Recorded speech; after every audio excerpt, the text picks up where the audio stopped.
Good afternoon, students. We had started the chapter 1 in civics. What is democracy and why democracy? So, we are completed the main topic, 4 features of democracy and the definition of democracy. Here we discuss about the drawbacks, disadvantages या फिर वो जो against हैं, जो democracy को support नहीं करते हैं, डेमोक्रेसी के क्या ड्रॉबैक्स हैं, क्या डिसएडवांटेजेस हैं, वो हम इस टॉपिक में डिस्कस करेंगे. So here some arguments against democracy. First, instability. क्या होता है इंस्टेबिलिटी? डेमोक्रेसी में लीडर्स जो हैं वो एक फिक्स्ड कांस्टेंट नहीं रहते हैं. डिफरेंट टर्म टेन्योर के बाद, 5 ईयर टेन्योर के बाद जरूरी नहीं है कि उसी पार्टी के वही लीडर को जो है फिर से वही सीट मिले. That's why leaders keep changing in democracy. So instability बनी रहती है. अब इंस्टेबिलिटी में इसका ड्रॉबैक ये है कि हो सकता है जो पर्सन पहले अच्छी पोस्ट पे या हमारा मिनिस्टर रहा हो, उसने जितने अच्छे वर्क किए हों, जरूरी नहीं है कि नेक्स्ट जब फिर चेंज हो गया है गवर्नमेंट और दूसरा जो पोस्ट लिए है जिस पर्सन ने, वो उतना अच्छे से काम कर सके. या फिर ये भी हो सकता है कि जिसने पहले अच्छे काम किए हैं और वो अभी अच्छा नहीं कर रहा है. So instability is the drawback of democracy. Constant नहीं रहते हैं leaders, they are changing in after completion of their tenure. So the second argument against this democracy, political competition and power play. This is very crucial thing in this democracy. Democracy में किसी भी तरह की कोई morality नहीं होती है, उसके लिए कोई स्कोप नहीं होता है, कोई भी moral values को फॉलो नहीं करता है. पॉलिटिकल कंपटीशन में हमेशा ये कंपटीशन बनी रहती है कि जिसके पास जितना पावर है वो मनी या मैल प्रैक्टिसेस या लोगों से मनी के थ्रू या पावर के थ्रू जो है वो पॉलिटिकल पावर पाने के लिए कोई भी प्रैक्टिसेस करते हैं, उसमें मॉरल वैल्यूज को बिल्कुल स्कोप नहीं मिलता. So this is the second drawback. Next move to the third. So many people have to be consulted in democracy, it leads to delays.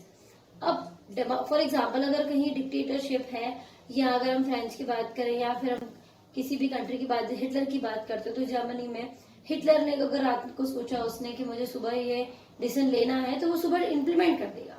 सो वो उसका प्लस पॉइंट है. बट हियर इज बहुत सारे लोगों को कंसल्ट करना होता है, उसके बाद फिर पार्लियामेंट का पूरा लंबा प्रोसीजर होता है, देन आफ्टर कई सारे फाइल्स डिफरेंट ऑफिस में पासेस होती हैं, then that law implemented on the people. So it leads to delays. Means democracy में डिसीजन जो है वो लेने में और उनको इम्प्लीमेंट करने में, फॉलो करवाने में बहुत डिले होता है. So move to the next, fourth argument against democracy. Elected leaders do not know the best interest of the people, it leads to the bad decision. जो पर्सन जो इलेक्टेड लीडर्स हैं उनको ये नहीं पता, जरूरी नहीं है कि वो जिस फील्ड में है उस फील्ड का सारा नॉलेज उनके पास हो या वो करेक्ट डिसीजन ले पाए. हो सकता है उससे बेस्ट डिसीजन भी हो सकता था, बट ही और शी डजंट नो. एक एग्जाम्पल से हम समझेंगे इसको. फॉर एग्जाम्पल कि अगर इलेक्टेड लीडर्स जो हैं उन्हें नहीं पता है कि इस फील्ड में पर्टिकुलर किसी इंडस्ट्रीज में इसमें इतना इन्वेस्ट करने पर हमें प्रॉफिट नहीं होगा, हो सकता है पहले प्रॉफिट हुआ हो, तो कुछ ऐसे माइनर पॉइंट्स होते हैं जिनको वो क्या कर देते हैं, उस पर नहीं फोकस करते हैं और उसकी वजह से उसमें लॉस हो जाता है और it leads to the bad decision. उससे क्या होता है, कंट्री की वेल्थ, फंड्स और गवर्नमेंट का ट्रस्ट प्लस पीपल का ट्रस्ट भी चला जाता है. तो इस तरह से कोई भी इलेक्टेड लीडर जरूरी नहीं है कि बेस्ट इंटरेस्ट पीपल के लिए ले पाए. So this is a very bad thing for the democracy. Next, democracy leads to corruption. Obviously corruption तो होगा ही, based on electoral competition. Election जो होते हैं उसी से डिसीजन होता है कि किस तरह से हमें गवर्नमेंट चलानी है. उस गवर्नमेंट को पावर में आने के लिए बहुत सारे लीडर्स, पॉलिटिकल पार्टीज जो हैं वो करप्शन करती हैं, डिफरेंट माल प्रैक्टिसेस करती हैं, वोटर्स को मनी से खरीदा जाता है, बहुत सारे जो है वो ऑफर्स दिए जाते हैं वोटर्स को ड्यूरिंग द इलेक्शन पीरियड. उसकी वजह से वो पर्सन जो करेक्ट डिसीजन लेते हैं उनके रेशो में जो अदर पर्सन है जिनको नहीं कुछ आइडिया है कि वो लीडर या वो पार्टी हमारे लिए बेनिफिशियल है या नहीं, वो सिर्फ उस मनी के ऑफर को लेकर अपना वोट दे देते हैं। जबकि पहले क्या होता था, जैसे हम फ्रांस की बात करें, फ्रांस में, तो फ्रांस में था सोसाइटी के लोगों के वोट की वैल्यू हाफ होती थी, या उन्हीं लोगों को वोट देने का राइट होता था जो एजुकेटेड है, जिनके पास प्रॉपर्टी है। वो उसका प्लस पॉइंट ये है कि वो लोगों को, उनको पता है कि वोट की वैल्यू क्या होती है। और डेमोक्रेसी में पीपल जो है वो अपने वोट का मिसयूज कर लेते हैं, उसको सेल कर देते हैं। सो this is the drawback of the democracy. At the last, ordinary people don't know what is good for them. They should not decide anything. अब जैसे कि मैंने पहले वाले में बताया कि वो माल प्रैक्टिसेस के थ्रू उनका वोट खरीद लिया जाता है, तो लोगों को ये नहीं पता होता है कि उनके लिए क्या सही है, what is good for them, और वो अपने ही इंटरेस्ट को, कुछ समय के इंटरेस्ट के लिए, नेक्स्ट 5 ईयर के लिए एक रॉन्ग पर्सन को इलेक्ट कर लेते हैं, और जिसका जो लॉस है वो उसको उन्हें नेक्स्ट 5 ईयर से आने वाली पूरे एडमिनिस्ट्रेटिव लाइफ या उनकी सोशल लाइफ पे इसका इफेक्ट आता है। टैक्सेस बढ़कर होते हैं, कई सारी प्रॉब्लम तो पीपल फेस करते हैं because of the they don't know about what is wrong and what is right for them.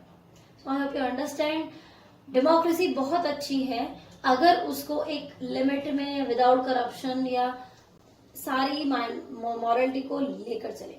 लेकिन अगर डेमोक्रेसी के हम आर्ग्यूमेंट्स देखते हैं, उसके ड्रॉबैक्स देखते हैं, तो हर एक कॉइन के 2 फेसेस होते हैं। अगर उसका प्रॉफिट है तो उसके लॉसेस भी हैं, तो उसके जो ड्रॉबैक्स हैं वो कम है और डेमोक्रेसी के प्रॉफिट ज्यादा हैं।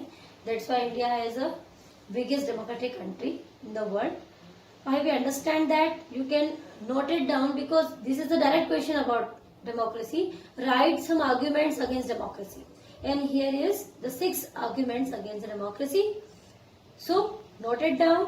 Stay safe. Thank you. Good afternoon, students. Let's begin with the next topic, arguments for democracy. We can say that advantages, merits of democracy, or importance of this democracy. We had completed the features of democracy in these chapters, and argument against the democracy we had completed. Now here is the arguments for democracy. Means this is the supporting point of the democratic government system. So let's begin with the famine 1958 to 1961. In these years, China and India faces this famine.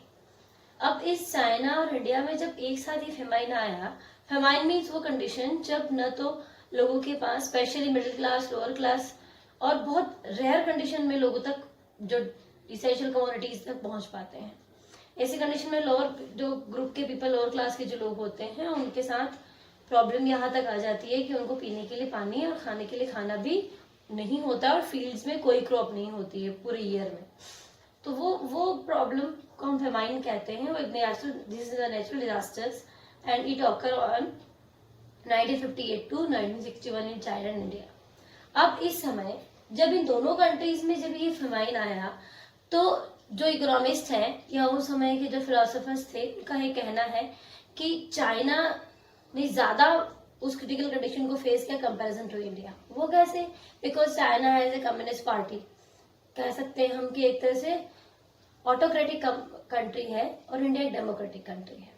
India में बहुत सारे, जब democratic country है तो India में बहुत सारे ऐसे लीडर्स भी हैं जिनके कंसल्टेंस के साथ ही नए स्टेप्स लिए जाएं ताकि वो कैसे क्योर किया जाए या किस तरह से इस प्रॉब्लम को सॉर्ट आउट किया जाए बेस्ट लेवल तक। जबकि चाइना में ऐसा नहीं हो सकता था, बिकॉज एक ही गवर्नमेंट है, वही गवर्नमेंट जो है, उन्हीं के लीडर्स, गवर्नमेंट तो एक ही है, पॉलिटिकल पार्टी भी एक ही है, बस सीट्स और पीपल चेंज होते रहते हैं, जबकि उनकी पॉलिसी और प्लान सेम रहते हैं। और डेमोक्रेटिक कंट्री में पॉलिसीज प्लान डिफरेंट लीडर्स के अकॉर्डिंग चेंज होते हैं। So democratic government is better government. Means democratic government कैसे बेटर, मैंने बता दिया।